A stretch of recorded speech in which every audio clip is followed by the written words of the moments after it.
পূর্ব বর্ধমান জেলার কেতুগ্রামের দধিয়া বৈরাগ্যতলার ঐতিহ্যবাহী গোপাল দাস বাবাজির মেলা চলছে আপন স্রোতে।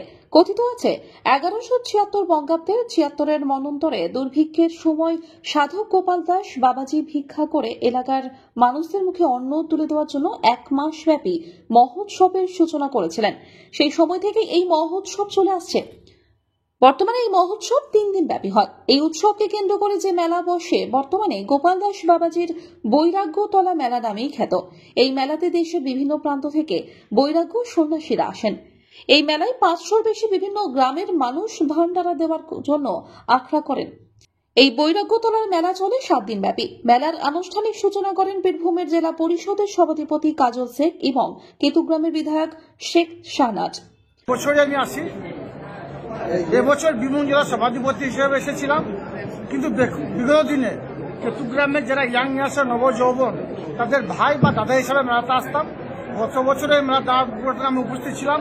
এবছরও কেতুগ্রাম বিধানসভা সম্মানের বিধায়ক সাহেব এর দ্বার উদ্ঘাটন করলেন। এখানে কেতুগ্রাম বিধানসভার 1 নম্বর এবং 2 নম্বর পঞ্চায়েত সমিতির সমস্ত জনপ্রতিনিধি এবং এখানকার আইস সাহেব থেকে শুরু করে সমস্ত বিদগ্ধ মানুষেরা আজকের এখানে উপস্থিত ছিল। এবার এটা দ্বার উদ্ঘাটন হলো।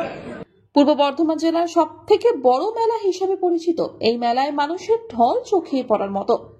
মেলায় 4 দিন ধরে মেলার 2 প্রান্তের 2টি মঞ্চে সারাদিন ব্যাপী কীর্তন গান, বাউল, কবি গান, সাংস্কৃতিক অনুষ্ঠান, যাত্রাপালা অনুষ্ঠিত হয় মেলা কমিটির পরিচালনায়।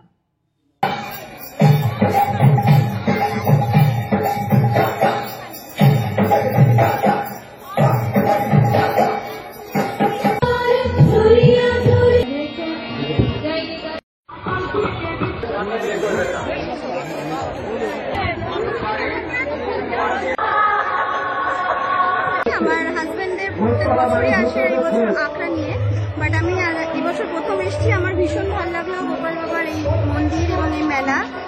অনেক বড়সড় ভাবেই হয় এই মেলায়। এই পুজো দেব, এত ভিড়, এত সুন্দর মেলা, ঘুরে খুবই ভালো লাগলো। কেতুগ্রাম থেকে রতন চক্রবর্তী রিপোর্ট, আনন্দ বার্তা।